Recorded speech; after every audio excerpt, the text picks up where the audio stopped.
Bonjour à tous! Savez-vous ce qu'est l'aphasie?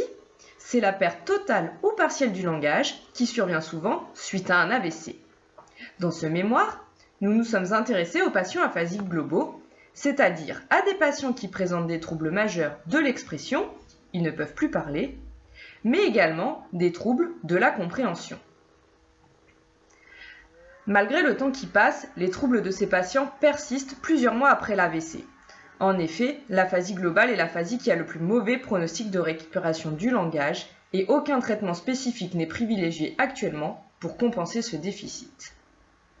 Dans notre étude, nous avons favorisé une prise en charge précoce du langage afin de stimuler les zones autour de la lésion pour optimiser la récupération du langage.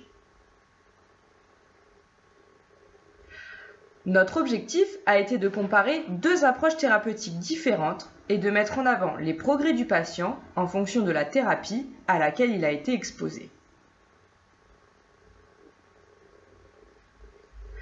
Nous avons comparé une thérapie linguistique classique composée d'exercices de praxie bucco-faciale, de compréhension et de démutisation, à une thérapie gestuelle adaptée de la Visual Action Therapy. Cette thérapie a été développée par Helm et a montré son efficacité en phase chronique.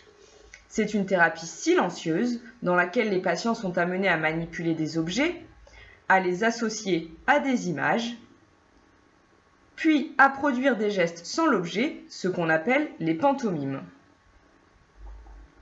Cela permet aux patients de développer une communication non verbale. Les 8 patients inclus dans l'étude ont suivi dans un ordre aléatoire les deux thérapies dans les 11 premiers jours après leur AVC. Durant la thérapie linguistique, les patients ont montré une baisse de motivation, une absence de progression dans les étapes de la thérapie et peu de progrès sur le plan communicationnel, ce qui ne nous encourage pas à privilégier ce type d'approche avec ces patients en phase aiguë. Au cours de la thérapie gestuelle, les patients ont montré une véritable adhésion à la prise en charge. Les exercices nous ont semblé plus adaptés. 5 patients ont progressé de manière régulière dans les différentes étapes de la thérapie et ont progressé sur le plan communicationnel. Ces progrès ont pu être mis en évidence grâce à une échelle d'évaluation de la communication en contexte qui permet de mettre en avant le canal de communication utilisé par le patient. La Visual Action Therapy a donc semblé pertinente pour la prise en charge des patients aphasiques globaux en phase aiguë. Ces résultats encouragent les thérapeutes à mettre en place précocement des stratégies de compensation avec ces patients qui gardent des capacités de communication.